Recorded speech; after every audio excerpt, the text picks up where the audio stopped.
ലോകപ്പോരിന്റെ വീര്യത്തിനു മുമ്പിൽ അടിപതറി വീണ് ആൽബിസ്റ്റലസ്റ്റുകൾ നിലവിലെ ലോക ചാമ്പ്യന്മാരെ എല്ലാ തരത്തിലും നോക്കുകുത്തിയായി നിർത്തിക്കൊണ്ട് നീണ്ട 16 വർഷങ്ങൾക്കിപ്പുറം സ്പെയിൻ ആ കനകയിരിടത്തിൽ ഒരിക്കൽ കൂടെ മുത്തമിട്ടു.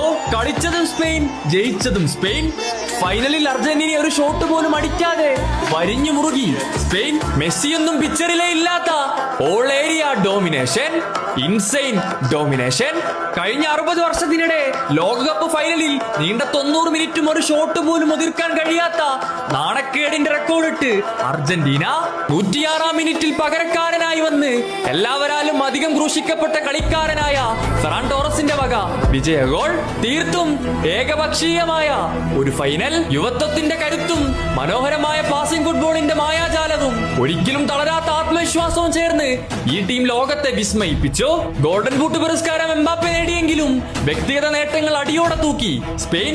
മികച്ച യുവതാരം പൗൾ കുബാർസി, മികച്ച താരം നിശബ്ദനായ പോരാളി പുസ്കാസിനെ ഓർമ്മിപ്പിക്കുന്ന വിധം കളിച്ച റോഡ്രി, 7 കളികളിൽ 6 ക്ലീൻ ഷീറ്റുമായി ഗോൾഡൻ ഗ്ലൗവിൽ ഉണൈ സീമൺ. മാഡ്രിഡ് മുതൽ സ്പെയിൻ വരെ, സെവിയ മുതൽ ബിൽബാവോ വരെയുള്ള തെരുവുകളിൽ നിന്നും നിറഞ്ഞ കണ്ണുകളോടെയും ഇടറിയ ശബ്ദത്തോടെയും ഒരു രാജ്യം മുഴുവൻ വിളിച്ചു പറഞ്ഞു, കംബൂനസ് എൽ മോണ്ടോ, വിവ എസ്പനയൽ.